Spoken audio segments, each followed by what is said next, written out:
At 12 o'clock, we have Minnesota, who's 4-1, traveling to number 24, Illinois, who's also 5-1. Minnesota favored by 6.5 points on a Big Ten Network.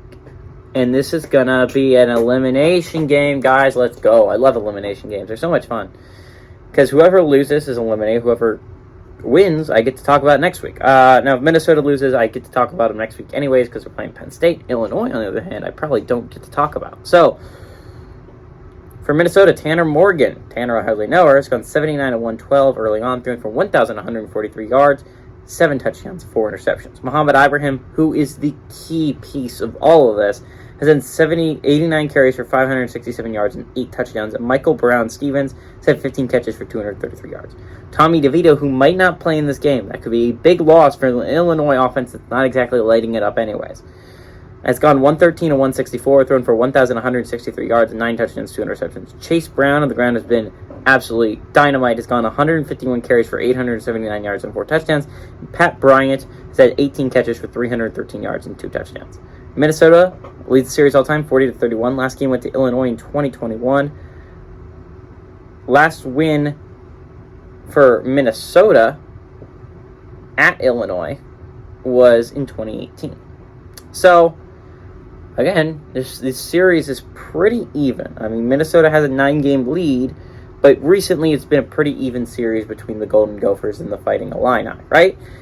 I think what's really going to be interesting here is Illinois' defense versus Minnesota's offense. When Minnesota's offense is clicking, it is one of the most explosive units in all of the Big Ten, right? When Tanner Morgan is on, he is a very good senior quarterback. And when Mohamed Ibrahim is on the field, it is really hard to stop him. He is arguably the best running back in the entire country.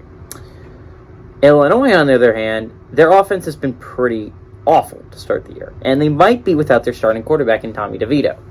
Now, it's not a big deal because I don't think there's a big difference between Sikowski and Tommy DeVito. But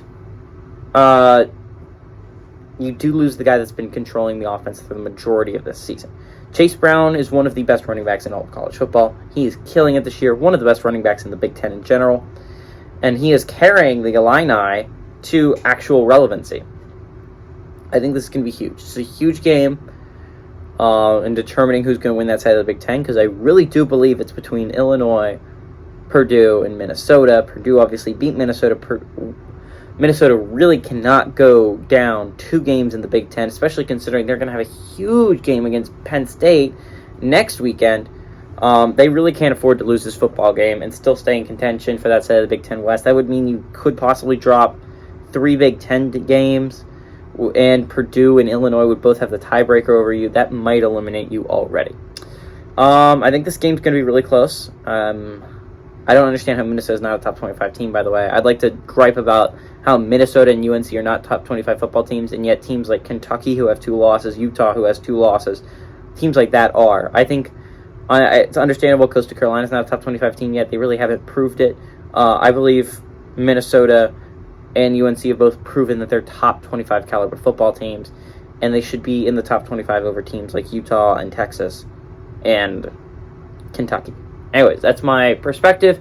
I think Minnesota's going to win this one on the road. I think it's close throughout, but I think Minnesota ends up winning by 7 and covering the spread.